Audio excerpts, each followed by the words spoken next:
আসসালামু আলাইকুম। কেমন আছেন সবাই?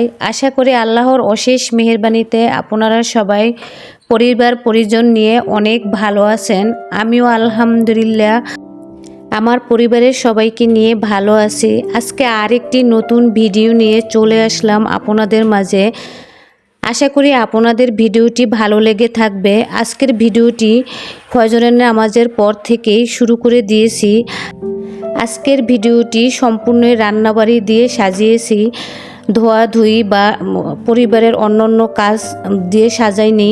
কেননা আজকে যে বিষয়ের উপর আমি ভিডিওটি করতেছি সম্পূর্ণ রান্নার উপরে, এর জন্য আজকের ভিডিওটিতে আমি শুধু রান্নাটাই দেখাবো। আপনারা এই মুহূর্তে যারা আমার ভিডিওটি সাথে আছেন বা আমার সাথে আছেন, যারা একটি লাইক দিতে ভুলে গিয়েছেন, প্লিজ আমার ভিডিওটিতে একটি লাইক দিয়ে কন্টিনিউ করবেন। আপনাদের একটি লাইক দেখা যায় আমার ভিডিওটি আপনার মতো আরও অনেকজনের কাছে পৌঁছে দিবে, অনেকজনকে দেখার সুযোগ করে দিবে, আর আমাকে আরও একটি নতুন ভিডিও বানাতে উৎসাহ করবে। তাই প্লিজ আমার ভিডিওটিতে একটি লাইক দিয়ে আপনারা ভিডিওটি কন্টিনিউ করবেন। অফ ক্যামেরায় আমি চুলাটা পরিষ্কার করে নিয়েছি, তারপরে আমি চুলাটা অন করে আমাদের জন্য হাঁসের ডিম সিদ্ধ করতে বসিয়ে দিয়েছি। অফ ক্যামেরায় আমি চাল ধুয়ে তারপরে রাইস কুকারে ভাত বসিয়ে দিয়েছি। আমি রাইস কুকারে ভাত এমনি যেভাবে চুলায় রান্না করে ওইভাবেই রান্না করে থাকি। আজকে তোমাদের সাথে শেয়ার করতেছি যে আমি কিভাবে রাইস কুকারে ভাত রান্না করি। আমি কিন্তু দেখা যায় সব কিছুই কিন্তু আমার পরিবারের যত রান্নার কাজ আছে সেগুলো কিন্তু আমি ইলেকট্রিশিয়ান চুলায় করে থাকি বা কারেন্টে সব কিছু করে থাকি। এর জন্য আজকে তোমাদের সাথে শেয়ার করতেছি যে আমি কিভাবে কারেন্টের চুলায় বা রাইস কুকারে আর ইলেকট্রিশিয়ানের জিনিসে রান্না করে থাকি। আমি যখন থেকেই কারেন্টের জিনিস ব্যবহার করতেছি বা কারেন্টের চুলা বা হিটার ব্যবহার করতেছি, তখনই দেখতেছি যে আমি যখন আগে বোতল গ্যাস ব্যবহার করতাম তখন কিন্তু তার চেয়ে আমি দেখতেছি যে কারেন্টে চুলায় রান্না করতেছি আমার কারেন্ট বিলটা কম আসতেছে, তা আমার পরিবারের সাশ্রয় হইতেছে। আর একটি বোতল গ্যাস দেখা যায় এখন প্রচুর দাম। আর আমরা যেখানে মফস্বল শহরে থাকি ওইখানে দেখা যায় লাকড়ির চুলা ব্যবহার করা যায়, কিন্তু লাকড়ির চুলা আমি ব্যবহার করতে পারি না, কেননা আমার অ্যাজমার সমস্যা আছে। দেখা যায় লাকড়ির চুলায় রান্না করলে যে একটা ঝাঁজ, এটা আমি সহ্য করতে পারি না, আমার প্রচুর হাসি হয়। কিন্তু এই যে ইলেকট্রিক চুলায় আমি রান্না করি আমার কিন্তু তেমন একটা প্রবলেম হয় না। তারপর আবার দেখা যায় আমার রান্নাঘরে যে একটা তেল চিটচিটে ভাব এটাও কিন্তু কম হয়। তারপরে দেখা যায় থালা বাসনেও মানে তেল চিটচিটে ভাব বা এটা কম হয়, ধোয়াধুয়িটা প্রয়োজন কম হয়, কেননা এদিক দিয়েও দেখা যায় ধোয়াধুয়িটা কম লাগে। এর জন্য আমি আমার কাছে গ্যাসের চুলা বা লাকড়ির চুলার থেকে আমি মনে করি কারেন্টের জিনিস ব্যবহার করে আমার কাছে ভালো লাগে বা আমার পরিবারের সাশ্রয় হয়, তেমন একটা কারেন্ট বিল আসে না। এই যে আমি সারা মাস ব্যবহার করে আমার কিন্তু তেমন একটা কারেন্ট বিল আসে না। দেখা যায় 700 কি 800 টাকা কারেন্ট বিল আসে। পুরো রান্নাটাই কিন্তু আমি পুরো মাসের রান্নাটাই কিন্তু ইলেকট্রিশিয়ান চুলা বা কারেন্টে ব্যবহার করে রান্না করে থাকি। আমি হিসাব করে দেখেছি আমি এই 4 বছর পর্যন্ত এইভাবে কারেন্টের রান্না করে থাকি। আর আমার দেখা যায় বোতল গ্যাস আমাদের এদিকে তেমন একটা কারেন্ট যায় না, আর শীতের সময় তো কারেন্ট যায়ই না। গরম আসলে দেখা যায় মাঝে মাঝে যায়, তখন দেখা যায় আমার মাসে আমি 2 দিন কি 3 দিন তাও 5 মিনিট বা 10 মিনিট এরকম গ্যাসের চুলা ব্যবহার করে থাকি, কেননা রান্নার মাঝখানে যদি কারেন্ট চলে যায় তখন প্রয়োজন হয় গ্যাসের চুলা। এই জন্য একটি বোতল দেখা যায় আমার 2 বছরও চলে যায়।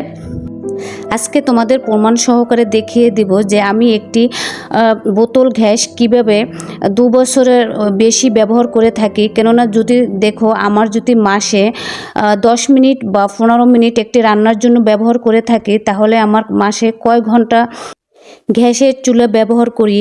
গ্যাসের চুলা দেখা যায় আমি মাসে 1 ঘন্টার বেশি ব্যবহার করি না, মাসে দেখা যায় এভারেজে 1 ঘন্টা ব্যবহার করি। তাহলে হিসেব করে দেখো বছরে আমার কতটুকু গ্যাস ব্যবহার করি বা একটি বোতল গ্যাস কতটুকু গ্যাস থাকে, তাহলে আমি 2 বছরও কেন আমি একটি বোতল গ্যাস ব্যবহার করতে পারবো না।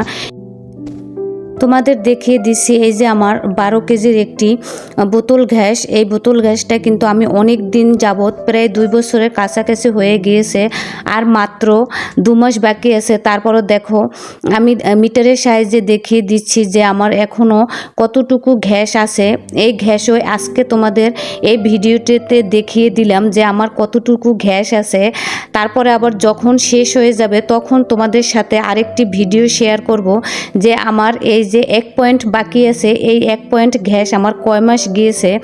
তোমাদের সাথে তখনই আবার এই মিটারের সাহায্যে দেখিয়ে দেব যে আমি এই এতটুকু পরিমাণ গ্যাস কতদিন ব্যবহার করলাম। এই জন্য প্রমাণ সহকারে দেখিয়ে দিলাম যে আমি একটি বোতল গ্যাস কতদিন ব্যবহার করে থাকি। আর আমরা মানুষ, আমাদের তো রান্না বাড়ার প্রয়োজন আছে, খাওয়ার প্রয়োজন আছে। মানুষ কেন, পৃথিবীতে আল্লাহ তাআলা যা কিছুই সৃষ্টি করেছেন সব কিছুরই খাবারের প্রয়োজন আছে। গাছ যে তারও খাদ্যের প্রয়োজন আছে। প্রত্যেকটি পশু পাখি জীব জন্তু সব কিছুরই খাবারের প্রয়োজন আছে। কেউ কম খায়, কেউ বেশি খায়। তাই এর জন্য আমাদের খাবার খেতে হলে আমাদের মানুষের রান্না করে খেতে হবে। এর জন্য আমরা কম বেশি যেইভাবেই পারি, ইলেকট্রিশিয়ান চুলায় কি গ্যাসের চুলায় কি, আমরা একটি গৃহিণী, আমি মনে করি প্রত্যেকটা গৃহিণী সাশ্রয় করে তার সংসার চালিয়ে থাকে। এর জন্য অনেকেই দেখি ভিডিওতে দেখায় একটি বোতল গ্যাস 12 মাস 13 মাস বা 18 মাস ব্যবহার করে। এইভাবেই প্রত্যেকটা গৃহিণী, এই যে আমি দেখিয়ে দিলাম আমার একটি বোতল গ্যাস 2 বছরের উপরে চলে যায়।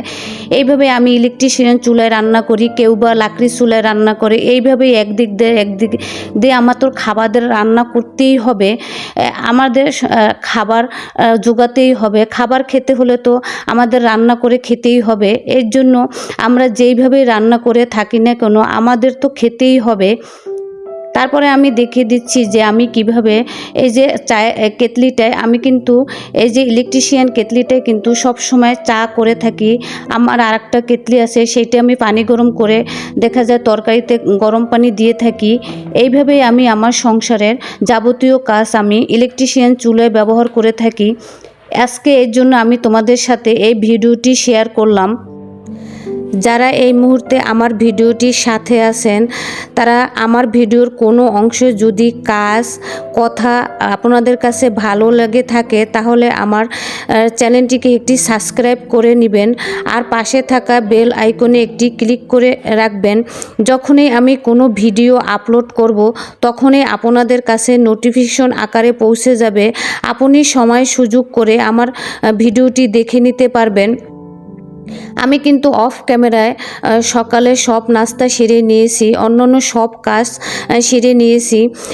আমার ছোট বাবা ঘুম থেকে উঠে বলতেছে, আম্মু আমি ফ্রেঞ্চ ফ্রাই খাবো।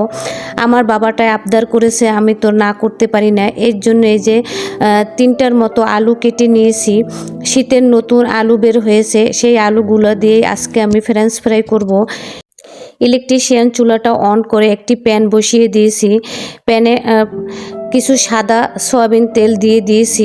সে তেলটা গরম হওয়ার পরে এরপরে আমি কেটে রাখা আলুগুলো এখন দিয়ে দিচ্ছি।